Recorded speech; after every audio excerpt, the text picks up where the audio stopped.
por ser siempre nada. Tu puerto es mi puerto de barcos piratas y somos muñecos de aquel que nos paga con unas mentiras, monedas baratas, sembrando pobrezas, bandecas en casa.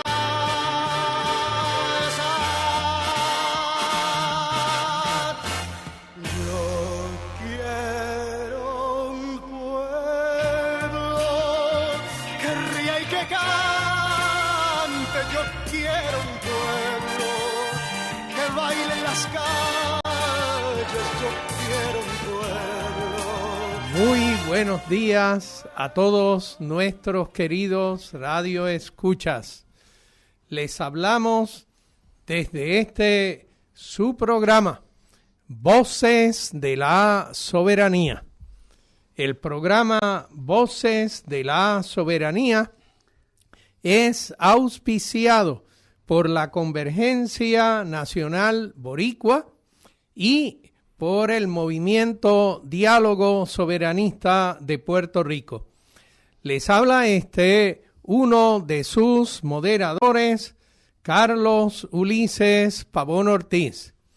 Me acompañan en la mañana de hoy los comoderadores Gabriel Andrés Rodríguez Fernández. Buenos días, Gabriel. Muy buenos días y feliz año. No estuve en el programa anterior, así que este es el día de decirle feliz año nuevo a toda la distinguida radio audiencia y a ustedes, compañeros, aquí en la estación. Muchas gracias, Gabriel. Un abrazo fraternal para ti y para todos en la audiencia. También nos acompaña el co-moderador Juan Carlos Martínez Cruzado. Buenos días, Juan Carlos. Buenos días, Carlos. Buenos días, Gabriel, Agustín, a Joe y a todos los radioescuchas. Y felicidades en el año nuevo. Nos acompaña en la mañana de hoy también el comoderador, pero invitado especial en el día de hoy, el doctor Agustín Irizarry Rivera. Buenos días, Agustín. Buenos días y feliz año nuevo. El objetivo de este programa es educar al pueblo sobre la valía y los beneficios de la soberanía para Puerto Rico. Tenemos un par de anuncios en la mañana de hoy. El uno, nuestra dirección electrónica, voces.soberania@gmail.com. A esa dirección nos puede enviar sus comentarios, sus preguntas, sus sugerencias, sus críticas, sus felicitaciones. Y nosotros respondemos a estas en programas subsiguientes, según miramos apropiado la inclusión del asunto. Nuestro segundo anuncio tiene que ver, y nos lo dice Gabriel. Sí, es que mañana, como se señalaba en el programa anterior, a quienes saludamos, se conmemora el 187 aniversario del natalicio de Eugenio María de Hostos, ciudadano de América, ilustre mayagüezano.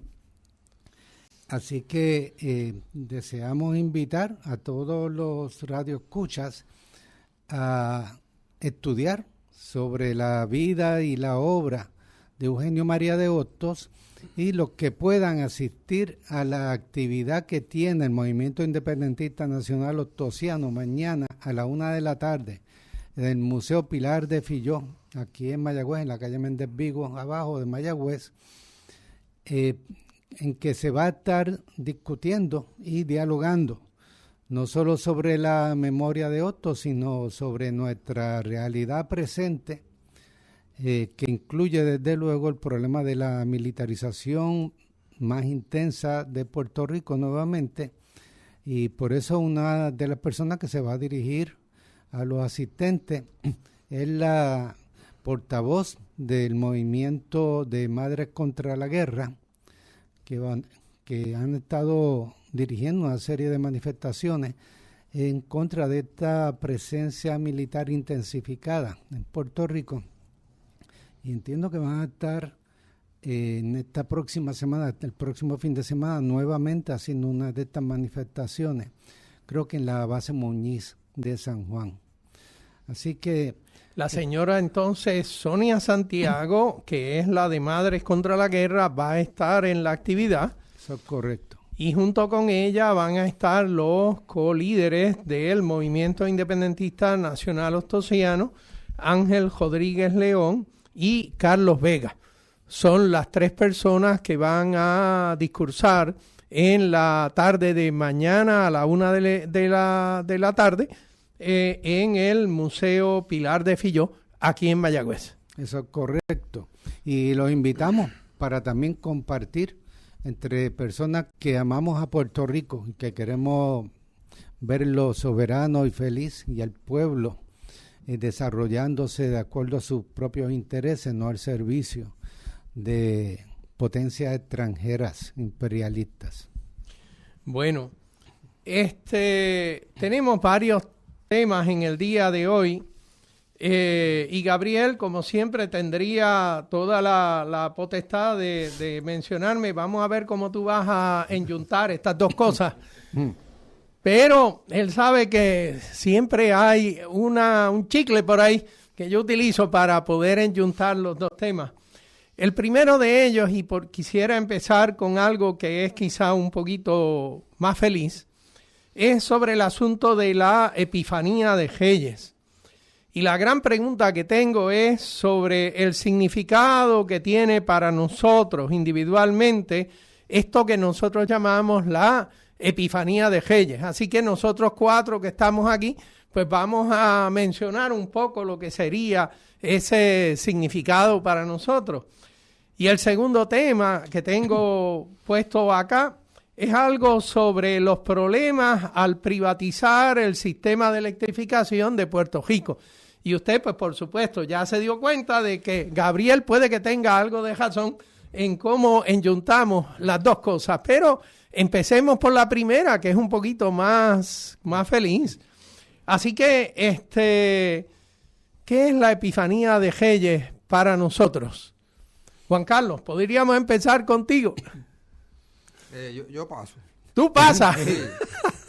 Sí, él está concentrándose en un preparativo. Sí. Pero, bueno, de hecho, la razón por la que yo no pude estar en el programa anterior es porque estaba en los preparativos de la familia para celebrar nuestra 17ª promesa de Reyes. 17ª, ok.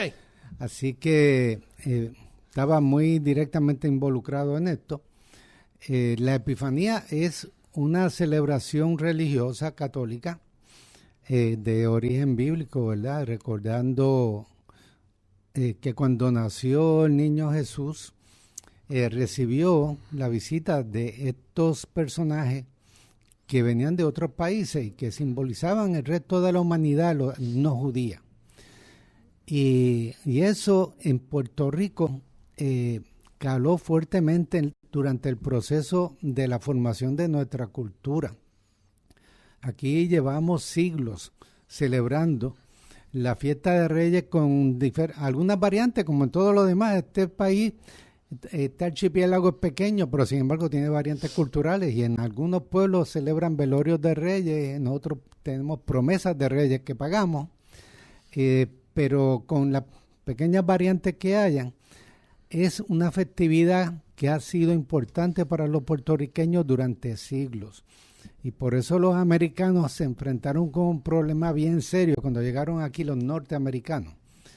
Y invadieron a Puerto Rico y pusieron su gobierno militar, que trataron durante varios años de prohibir la fiesta de Reyes y otras costumbres puertorriqueñas, prohibiendo que los estudiantes no fueran a la escuela. Era obligatorio, tenían que ir a la escuela, no podían celebrar la festividad de Reyes, ni tener otras celebraciones relacionadas con nuestra Navidad. Y se encontraron con el problema de que los puertorriqueños y puertorriqueñas no les hicieron caso. Los padres seguían dejando a los nenes en la casa, seguían la festividad de las trullas, y finalmente se tuvieron que dar por vencidos. Igual que también trataron de imponer el idioma inglés en las escuelas, y finalmente se tuvieron que dar por vencidos, porque esta es una nacionalidad muy fuerte. y la fortalecemos cada vez que ejercemos esta costumbre y la actualizamos, la seguimos enseñando a las nuevas generaciones. Eso mantiene viva nuestra nacionalidad y esa identidad que tenemos colectiva ha sido el freno principal en contra de la asimilación y de que si no estaríamos hablando inglés hace tiempo. Así que hay una relación bien directa entre nuestra cultura, nuestra identidad nacional y la celebración del Día de Reyes. La celebración del Día de Reyes, esa que prohibieron los militares norteamericanos, esa prohibición que la pusieron, pues como la ponen los militares a punta de pistola, pues bueno, unos 20 años después ya ciertamente tuvieron que silenciosamente decir que descartaban eso y en realidad nunca eliminaron la orden militar que prohibía la celebración del Día de Reyes, pero en realidad, pues bueno, esa la rindieron porque no llegaban a ningún lado con ella. En 1931 pasaron la ley en Puerto Rico, la Cámara de Delegados, y fue firmada por el gobernador de entonces. Y pues entonces simplemente decidieron que ese no era el camino y ahora el camino iba a ser otro, que el pueblo hiciera la celebración y que la legislatura decidiera, voy a decir algo al respecto de eso, dejaba dicho que la legislatura era susceptible a la presión del pueblo de que ustedes tienen que defendernos a nosotros. Tardaron 30 años en darse cuenta y para entonces quienes dominaban la legislatura eran republicanos y socialistas, supuestos socialistas. Agustín, espérate, déjame dar el buenos días aquí al doctor José Israel Alameda. Saludos a ti, a los que están por aquí al lado y a todos los que están escuchándonos. Para su información que usted me preguntó, estamos en el primer tema del llamado boceto. Libreto o boceto. Libreto o boceto. Yo le llamo boceto porque ya yo rendí el asunto de si esto era libreto o no. Pero estamos en la pregunta de qué es la Epifanía de Reyes para nosotros. Y entonces, pues tenemos, Agustín, ¿qué tú nos puedes decir al respecto de eso? Epifanía significa revelación y es en la tradición cristiana, porque los reyes lo celebran además de los cristianos de Occidente, los cristianos de Oriente también celebran reyes y otros grupos, los coptos en Egipto y otros así. Es una de las festividades religiosas cristianas más antiguas. Uh-huh. Y tiene el motivo religioso, ¿verdad? De que es una revelación la llegada del Mesías, al punto de que vienen estos sabios de Oriente que no eran judíos, que vienen de tierras lejanas y vienen con el propósito de adorar al niño, ¿no? Tiene un significado muy potente. Nunca dijeron cuántos eran los sabios, pero como habían 3 regalos, inferimos que son 3, pero la realidad es que eso tampoco queda del todo claro en la historia. Entonces, compartían los regalos, el tipo no escribió cuál era el regalo, o sea, eso no sabemos. Es interesante toda la historia, ¿no? Porque el gobierno los intercepta para averiguar para dónde van, porque están buscando está buscando al niño para matarlo. Y entonces después que van a la visita y entregan los regalos, se escapan por otro sitio. O sea, es una historia de acción. La historia de los reyes por una película, ¿verdad? Sí, entonces se escapan por otra ruta y eso le da la oportunidad también trae la matanza a los santos inocentes, ¿verdad? Porque entonces es toda una historia de lo que son los atropellos, ¿verdad? De un imperio que quería acabar con las tradiciones y con los pensamientos y con las creencias de un pueblo que estaba subyugando. También nos dice de lo que son capaces de hacer los que quieren aferrarse al poder. Sí, es una historia muy muy viva, ¿no? Muy relevante, muy actual. Entonces está la parte, ¿verdad?, de la tradición en la que sentimos en las casas cuando con alegría le entregamos los regalos a nuestros hijos y a nuestros nietos y a los sobrinos, etcétera, que es una cosa muy personal, pero también hay una historia de la humanidad y de cómo son los sabios de Oriente. O sea, esta gente representaba la ciencia. Tiene muchos elementos valiosos, ¿verdad? Para entender lo que es la festividad de la Navidad. Es una fiesta muy bonita. En la antigüedad la llamaban la segunda Navidad, o la Navidad pequeña. En algunas interpretaciones de la historia la llaman la Navidad pequeña. Alameda.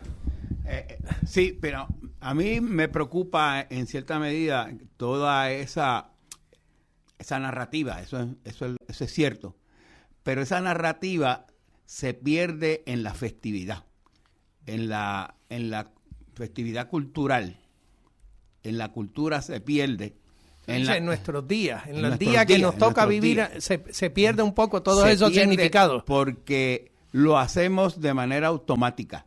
Lo hacemos sin manera, como muy bien lo ha interpretado y lo ha analizado Agustín, todo eso se pierde.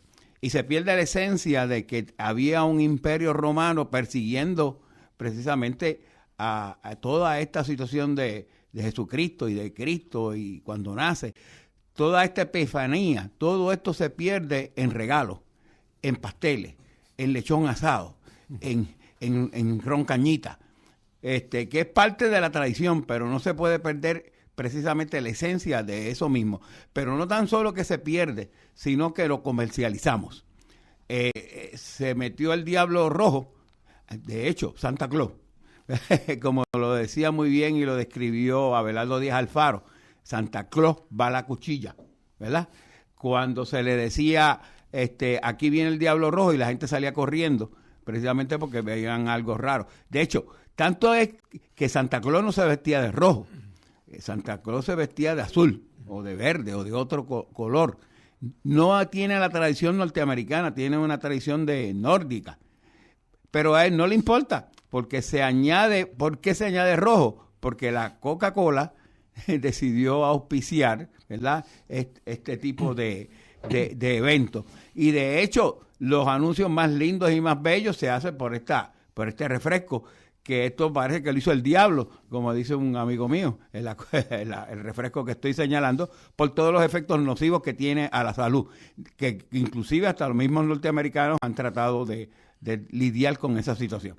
Así que todo esto, pues me gusta que se mantenga esa tradición, pero me gustaría también que se mantuviese dentro del marco más estricto de lo que ha planteado Agustín, de esa epifanía, de esas efemérides, de lo que todo implica, y incluyendo los elementos de la política del Imperio Romano.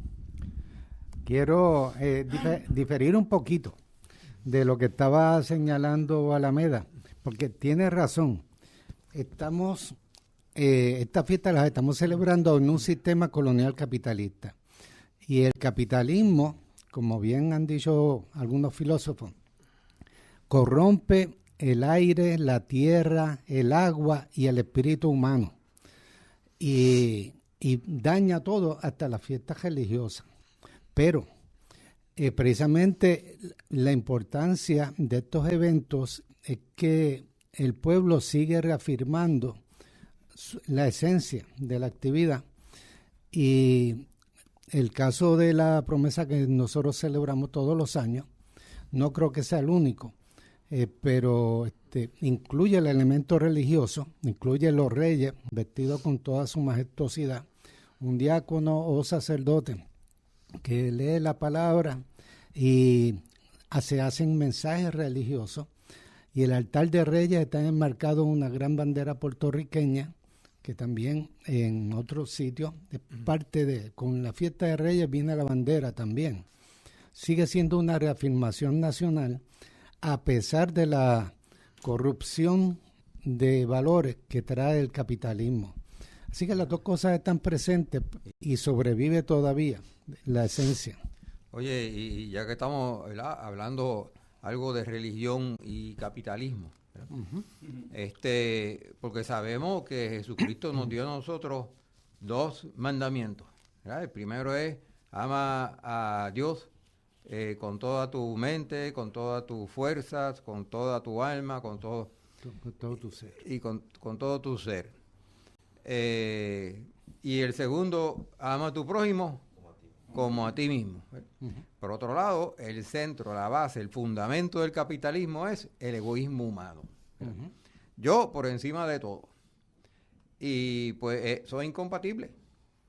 Y lo que estás diciendo, pues entonces todo lo que estamos discutiendo aquí, efectivamente, de cómo el capitalismo corrompe el alma, corrompe el espíritu del pueblo, pues precisamente es ese egoísmo que es el fundamento del capitalismo. El capitalismo piensa que eso es bueno, que el egoísmo es bueno, que cuando yo trato de conseguirlo todo para mí, pues estoy de alguna manera beneficiando a la población, cuando lo que beneficia a la población es la cooperación entre las partes. Eso decía un economista que el capitalismo está construido sobre la idea fantástica, en el sentido de fantasiosa, sí. de que las personas más egoístas, por las razones más egoístas, van a hacer el bien para la sociedad. Y eso es una pura fantasía para mantener el sistema. Bueno, ahí está el brinco importante para la cosa esa que tú llamas. ¿Cómo es que tú llamas? Sí, yo le llamo boceto. Eso mismo. Yo les quería mencionar lo que es mi visión de esta epifanía. Como bien dijo Agustín, es una anunciación, pero es una anunciación muy peculiar. O sea, toda la construcción del cristianismo se basa en que estos emigrantes realmente asilados, que escapan de que el rey de ese momento de su tierra había propuesto, alguien le dijo que había de nacer un nuevo rey de los judíos, y entonces él se propone matar a todos los primogénitos, porque era la manera de asegurarse de que esa anunciada llegada de un nuevo rey no se iba a cumplir. Así que lo que nosotros llamamos María y José se escapan, ella para dar a luz, y entonces en un pesebre ha de nacer el que nosotros llamamos el Hijo de Dios, el Jesús. Resulta que le avisan de alguna manera a pastores que son quizá de las personas más pobres en su época para que se lleguen hasta el pesebre, y estos en su sencillez adoran al llamado Hijo de Dios, al niño acabado de nacer. Los reyes estos que vienen de Oriente, estos llamados reyes magos o lo que fuera, que no sabemos la cantidad, pero la realidad es que logran llegar hasta allí más o menos preguntando direcciones, y a pesar de sus atuendos y demás, pues logran encubrir. ¿No tenían GPS? No tenían GPS. Tenían una estrella. Tenían una estrella que lo guiaba. Sí. Y entonces logran llegar hasta allí, pero estos son ahora personas de una afluencia mucho mayor que la de los pastores, y ciertamente personas mucho más ilustradas que los pastores. Y lo peculiar de la anunciación es que ahora es una anunciación que llega desde los niveles más bajos hasta los niveles más altos de una sociedad más o menos plural, porque en realidad cada uno venía de un lugar diferente. Y esta anunciación trae el mensaje de que este niño recién nacido habría de traer un mensaje que, como bien dijo Juan Carlos, es un mensaje de amor, de un amor que es hacia la comunidad, porque es un amor hacia los que están al lado tuyo. Es un amor para que haya la construcción de una sociedad que pueda trabajar por amor en beneficio de todas las personas de esa comunidad. Es un mensaje revolucionario. No digas, ¿cómo va a ser? ¿Por qué tú crees que lo crucificaron? Socialista tirando para comunista. Hazte amar a tu prójimo como a ti mismo. Eso era un mensaje extraordinariamente revolucionario en un pueblo que en ese momento está luchando por establecer de nuevo su identidad frente a un imperio que tenía todas las armas y toda la organización para oprimirlo, porque esa es la realidad. Un imperio que invadía y ponía un gobierno títere. Eso, Un gobierno que invadía y buscaba secuaces entre la población para poner un rey de esos que estaban como Herodes. Sí, es una historia bíblica, ¿verdad? La gente dice que es una historia bíblica como si fuera una cosa que ocurrió hace 2000 años y no ha vuelto a nunca pasar. Entonces tú no lees el periódico y como que encuentra, como que repite la historia, ¿verdad? La historia se repite. Todos los imperios van haciendo eso mismo. ¿Para qué? Para explotar a las colonias. Para eso es que existen las colonias, para el beneficio del imperio. Porque el imperio quiere usar, ya que tiene esta arrogancia de que el imperio piensa que son por mucho mejores que cualquiera dentro de las colonias, el imperio necesita alcahuetes locales. ¿Cómo? Necesita alcahuetes locales, alfeñiques locales que quieran hacer la voluntad del imperio a cambio de casi nada.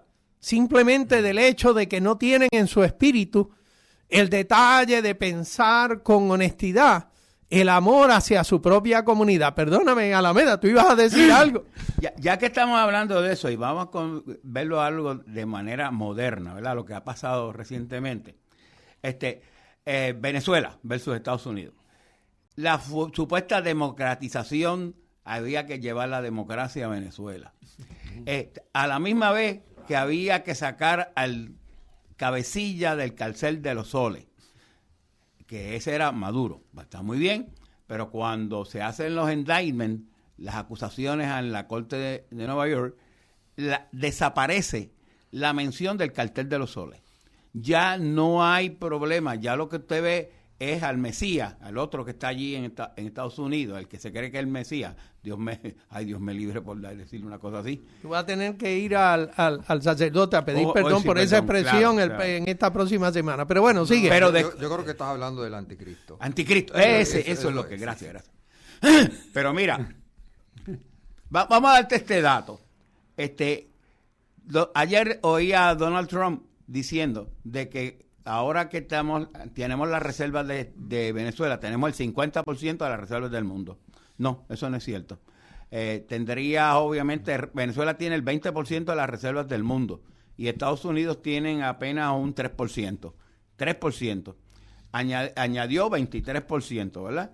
Pero hay una cosa aquí más importante que nada, que mirando la información, es que Venezuela le quedan 900 años de su reserva. A la tasa de que ellos explotan el petróleo a un millón por día, le quedaría aproximadamente 900 años. A Estados Unidos las reservas de petróleo que tiene, que las tengo por aquí, son 48,000 millones de barriles, le quedarían 15 años. Estados Unidos lo que ha hecho es fundamentalmente robarse el petróleo o intentar robarlo para expandir la capacidad de la vida de esas reservas. Lo que sucede es que aquí ya no hay democracia. Ya de hecho no habla ni de la adicción, ni del cartel de los soles, ni nada de eso. Es más, si es democracia, entonces pues tendría que él decir, como ganó María Cochino, y ganó la otra. Bueno, digamos, el otro, Eduardo González. González. Todo lo contrario, dijo que María Corsino no tenía suficiente apoyo. Así que no la va a incluir en su gobierno. Exactamente, pero él define eso. Él define.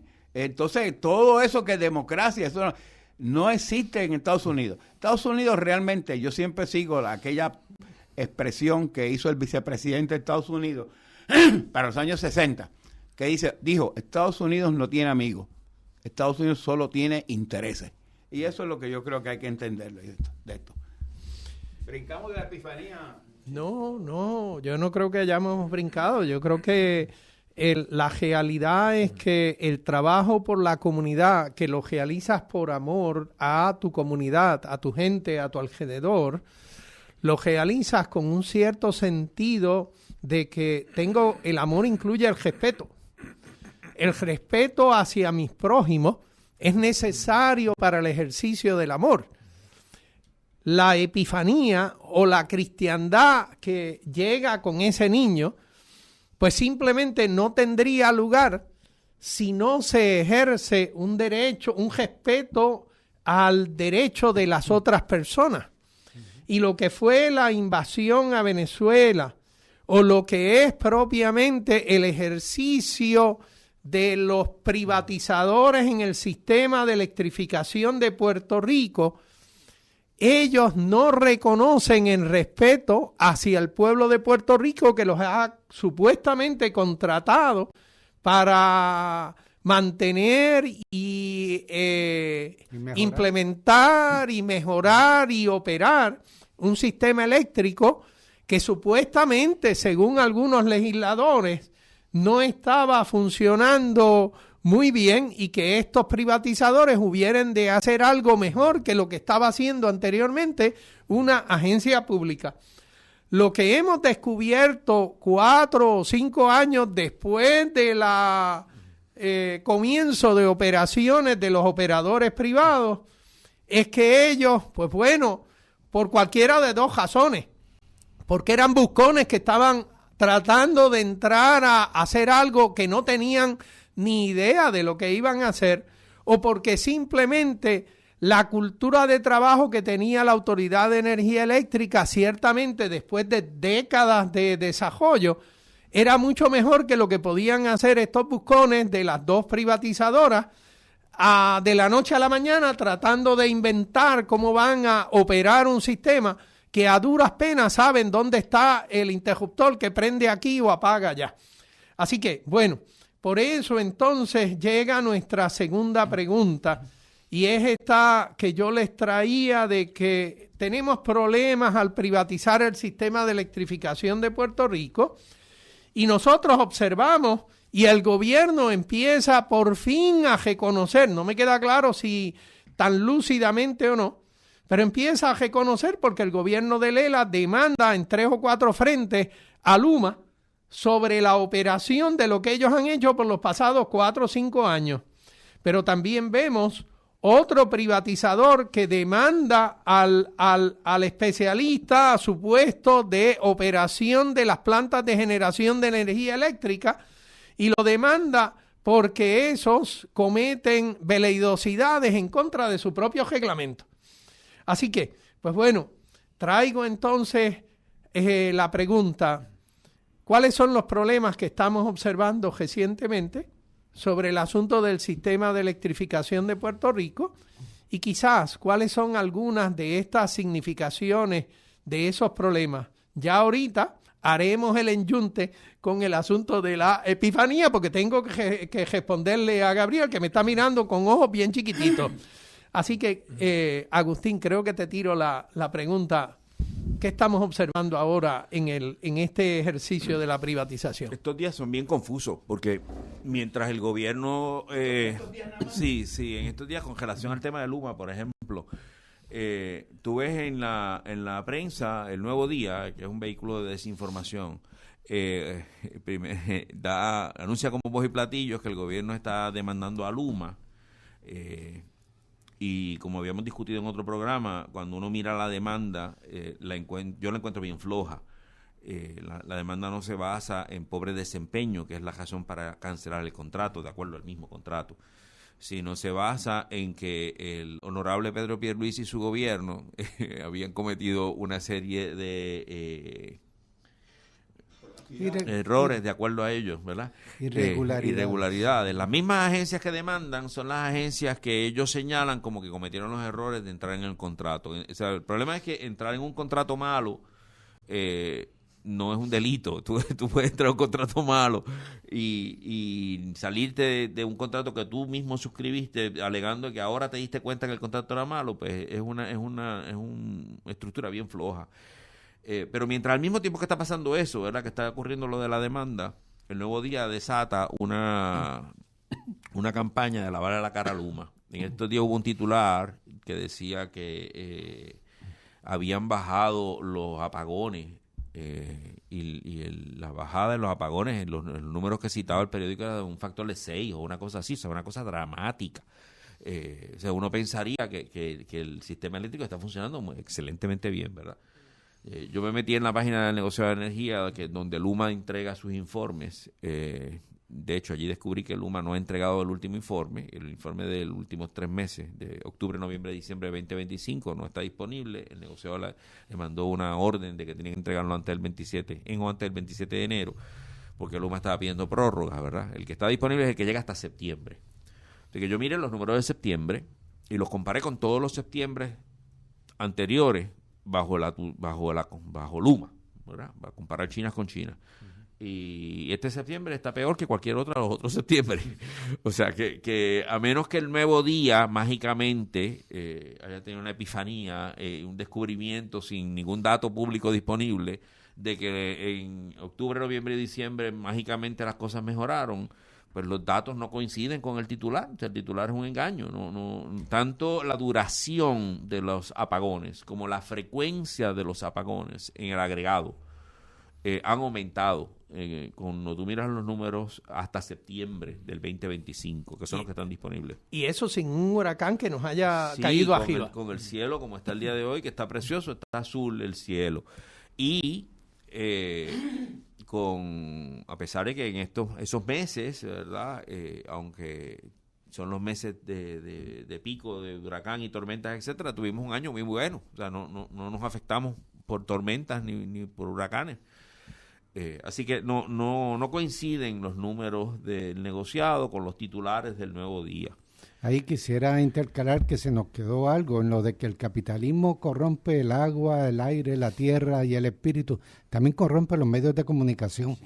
O sea, estos medios de comunicación comerciales le pertenecen a corporaciones con fines de lucro que a su vez invierten en otras corporaciones que a veces son las mismas privatizadoras. No sabemos cuántos intereses directos económicos tienen los dueños del Nuevo Día, los accionistas del Nuevo Día, con estas empresas privatizadoras. Y si ellos tienen un interés económico en algo, las noticias, a la hora de decidir los editores qué noticias se publica, cuál es el tono de la noticia y qué titulares va a haber, solo deciden tomando en cuenta sus intereses económicos también. Bueno, yo añado que no solamente a las comunicaciones, el capitalismo también corrompe las elecciones. Oh, sí. Sí. Sobre todo en Puerto El Rico. proceso electoral. En Estados Unidos y Puerto Rico. Y en Estados Unidos es el único sitio donde los partidos escogen los electores en lugar de los electores escogen los partidos. Se llama gerrymandering, ¿verdad? Ellos escogen, estos votan por este distrito me lo gano, entonces lo marco para mí. Usted tiene una cultura woke. Es una cosa interesante. Otro titular interesante también que confunde es el tema que anuncian también con bombos y platillos en estos días la apertura de un parque solar muy grande, 90 megavatios de capacidad de generación. La empresa se llama CIRO, CIRO. Entonces lo anuncian con gran alegría, tú sabes, con una cosa, tú sabes, y 90 megavatios son importantes. O sea, 90 megavatios es el consumo de una ciudad como Caguas, ¿verdad? Antes del programa hablábamos, las Islas Vírgenes de Estados Unidos consumen como 80 megavatios. O sea, el parque es grande en comparación a los demás parques que teníamos acá, que eran quizás de 20 megavatios. Pero al mirar los números, también Ciro empezó con este proyecto como en el 2011. ¿En el 2011? Sí, cuando mira los titulares y empiezas cuando Ciro empieza a anunciar que se iba a hacer un parque grande, qué sé yo, y entonces en aquella época tú hablaban de 140 megavatios y después lo bajaron a 85 y al final ahora son 90, tú sabes, dieron mucho para atrás y para adelante. Y empezaron a construir. Yo recuerdo algo así como finales del noviembre del 23, o enero, los titulares empiezan a hablar de construcción del parque en enero del 24 y entran en operación en enero del 26. Se tardaron en construcción 2 años y en preparaciones, permisos, etcétera, pues sé yo, como 8 o 9 años más. En energía distribuida, En Puerto Rico nosotros los taínos instalamos 30 megavatios todos los meses. O sea, cada 3 meses nosotros instalamos energía solar fotovoltaica en techos igual a ese parque de 90 megavatios que a Ciro le tomó desde el 2011, 14, 13 años, poner a funcionar. Y eso no sale en el periódico, que es lo que tú señalas, Gabriel, ¿verdad? La gran noticia es que hay un parque privado de una empresa privada que va a montar este parque, que lo montó, que va a vender energía a Luma para que Luma nos la revenda a nosotros, que esa energía no va a llegar a tu casa cuando venga un huracán porque se desconecta la red eléctrica y tampoco tú lo tienes disponible.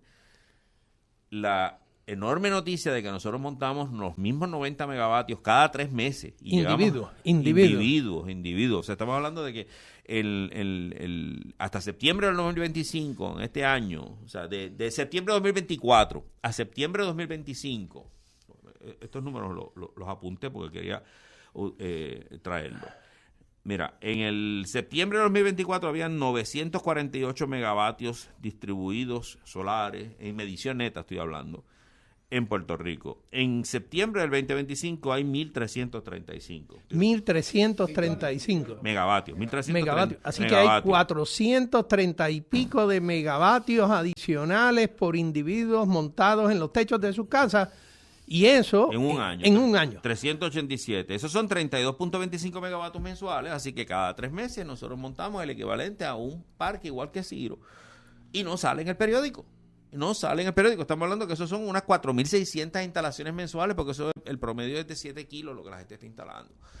Y volvemos a lo mismo. Es que a qué le da prioridad el gobierno a la hora de el jujujaja y a qué celebra. Pues celebra esta empresa privada, de nuevo, que gana dinero, va a ganar mucho dinero con este asunto para vendernos electricidad, que hubiese salido más barata si la instalábamos en los techos. Y mientras tanto, nosotros estamos instalando eso cada 3 meses y a esta gente les tomó casi 14 años desde que empezaron a hablar del proyecto a que montan este parque. Entonces, ¿cuál es el camino?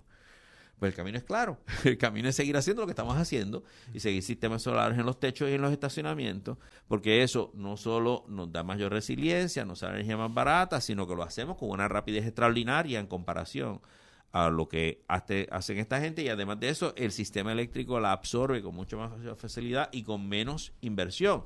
Una de las cosas que mencionan de pasada en esa noticia es que entraron en operación, gracias a Dios, porque construyeron la subestación. Porque aparentemente el genio que decidió que íbamos a poner 90 megavatios fotovoltaicos no pensó que tenía que diseñar una subestación para poder conectarse a la red eléctrica, porque de nuevo 90 megavatios es lo que consume una ciudad grande. O sea, tú necesitas una inversión de infraestructura importante para poder conectarte al resto de la red eléctrica. Eso tú no lo necesitas eso te lo ahorras, ¿verdad?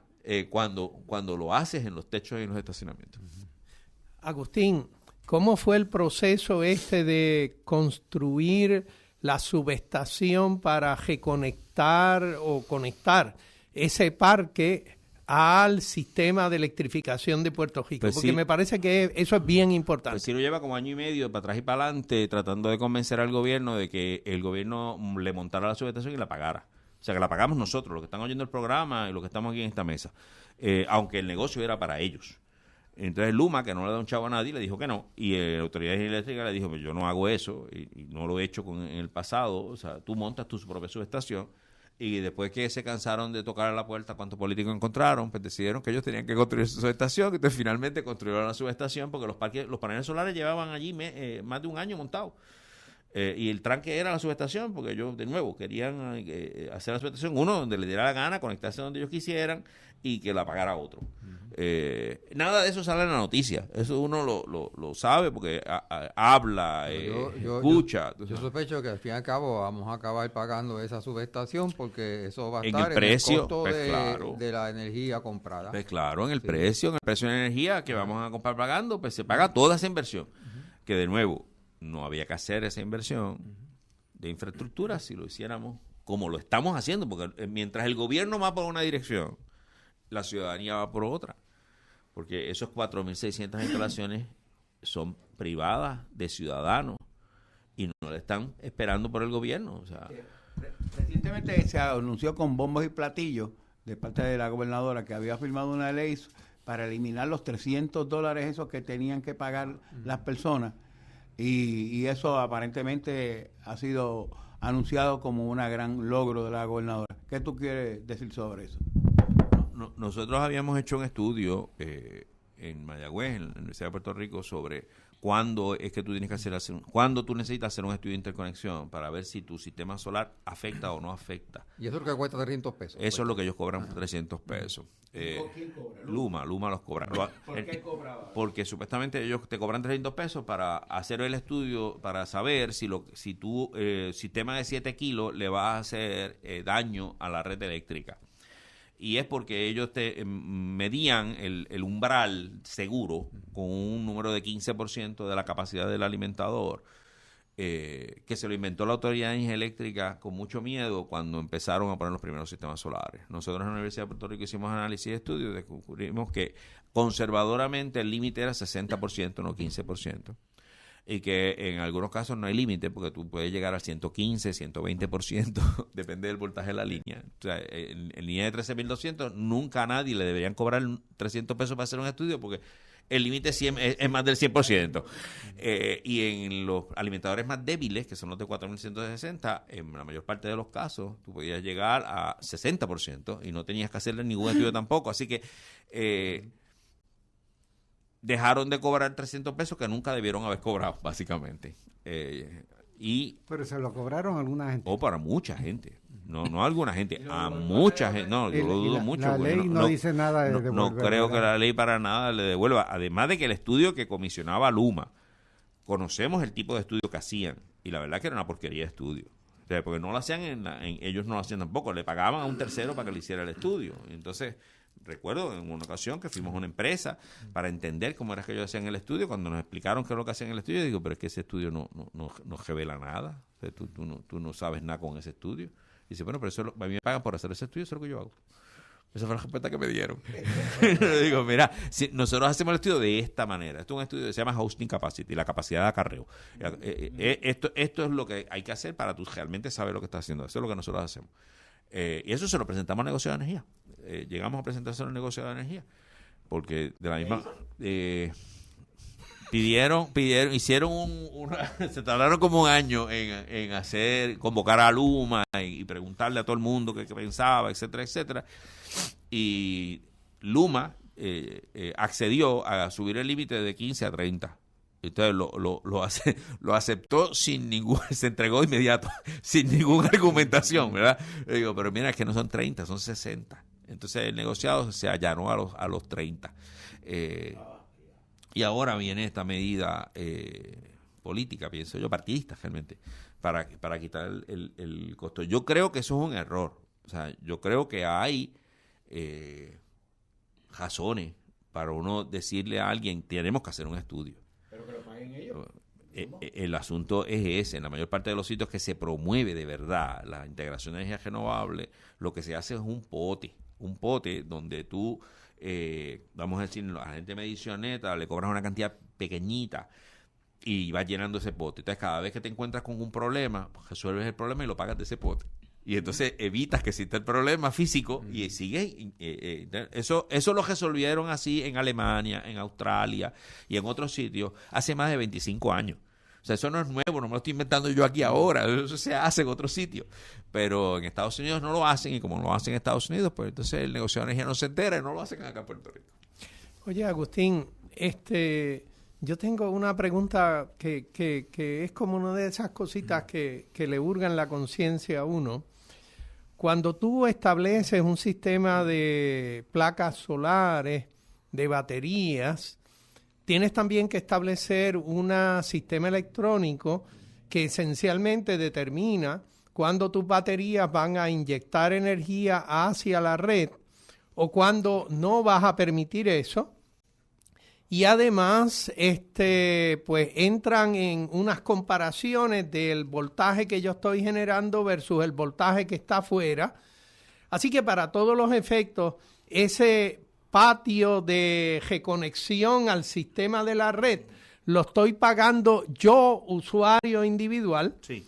Mientras que en esta nueva parque de 200 y tantos mil paneles solares, quien iba a pagar el patio de reconexión era no el dueño de los paneles solares, sino la red eléctrica, que al final y a la postre quienes la pagan son los puertorriqueños totales.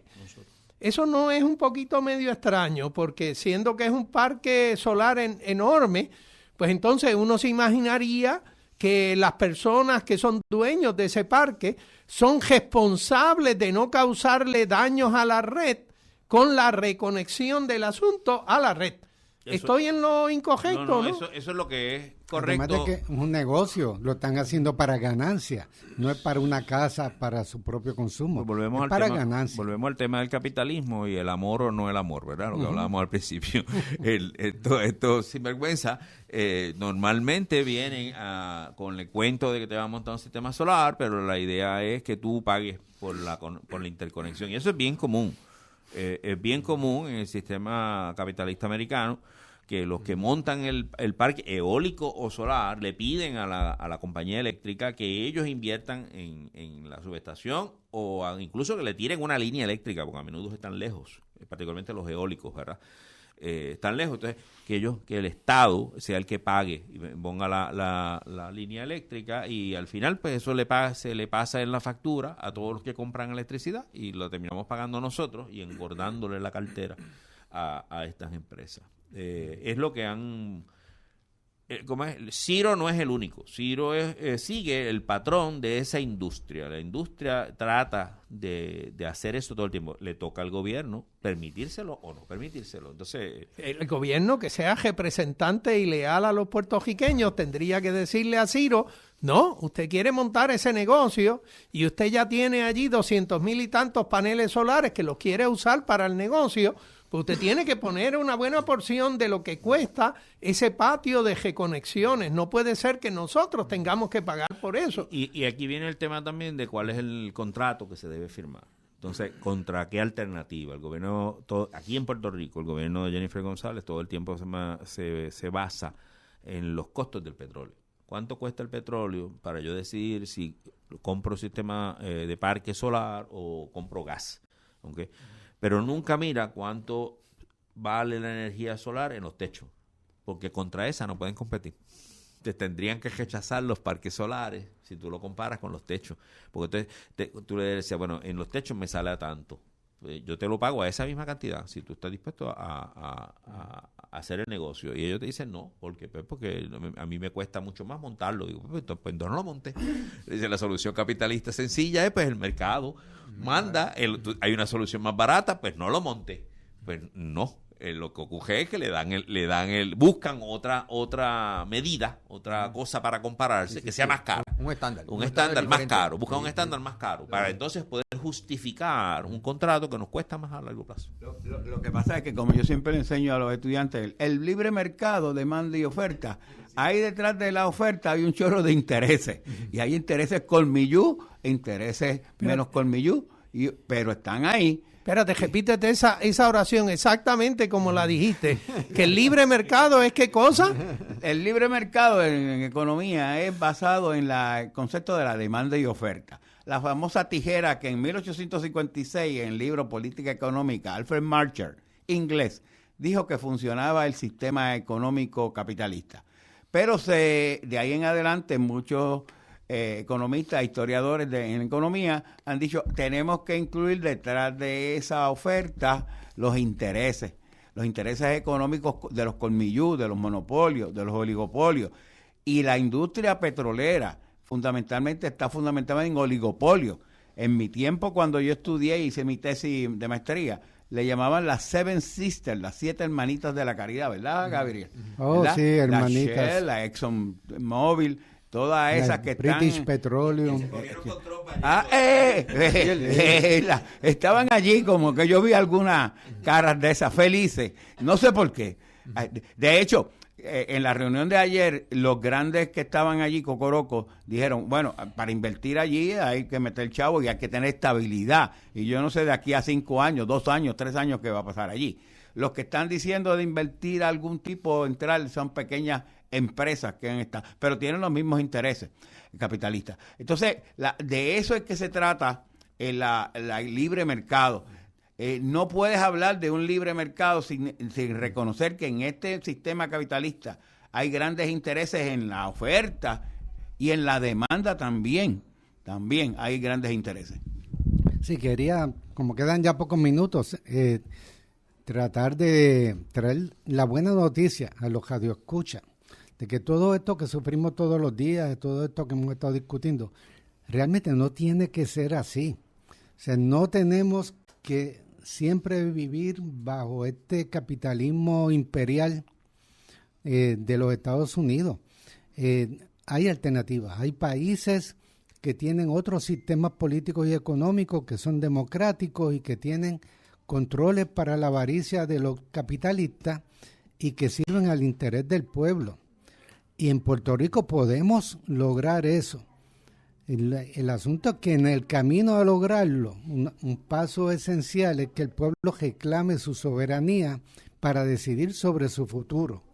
Así que no podemos tampoco quedarnos en la depresión de pensar que esto está mal y entender todo lo mal que está y creer que no lo podemos cambiar. Esto podemos movernos en dirección a otro tipo de sistema. Aquí no hay muchas alternativas porque aquí no hay una verdadera democracia. Así que no nos las hacen fácil. Pero el pueblo unido y organizado puede ir moviéndose en dirección a otro tipo de sistema económico, otro tipo de empresas, otro tipo de democracia real. Yo quisiera entonces aprovechar los 60 segundos que nos quedan para hacer el enyunte, para que Gabriel no diga que yo no hice la conexión. El niño que nació hace 2000 y pico de años atrás, parece ser que sobrevivió. Parece ser que llegó a la adultez. Y en la cristiandad se dice que el Hijo de Dios fue crucificado. Y ciertamente Dios sabía que su Hijo iba a ser crucificado, pero el mensaje que había traído tuvo que sobrevivir. Y 2000 años después, ese mensaje ha salido y ha sobrevivido adelante, que es que el amor a tu prójimo tiene que ser una fuerza constructiva de una sociedad. Así que yo le llamo a usted, querido Radio Escucha, a que pensemos como cristianos en el amor a la sociedad de los puertorriqueños, por los puertorriqueños y para los puertorriqueños. Y es una sociedad que podamos construir, como dice Gabriel, con lealtad a las necesidades de nuestro país y que nosotros quizá debamos utilizar esa epifanía de Reyes simplemente para hacernos un regalo como nación. Es el regalo de una soberanía para el pueblo de los puertorriqueños. ¿Qué les parece eso como llamado? ¿Qué les parece eso como un llamado de lo que podemos hacer como pueblo? Si el mensaje de ese niño 2000 años después todavía está con vida, quizá nosotros puertorriqueños podemos trabajar en beneficio de nosotros, del colectivo, no del egoísmo capitalista, sino del colectivo por el beneficio de la nación de los puertorriqueños. Una sociedad donde todos Es mi rabia que no importa a nadie. que tiene que ser así, o sea, si todos se aman entre sí, pues van a ir hacia un mismo fin, y eso es la base para una sociedad justa, que a su vez la base para la paz. Es el país que queremos, que es la visión de país que promueve la Conferencia Nacional Boricua y el Movimiento Diálogo Soberanista. Y a nombre de ellos le damos a todos nuestras buenas tardes. Muchas gracias a todos por haber participado en esta discusión. Buen día a todos.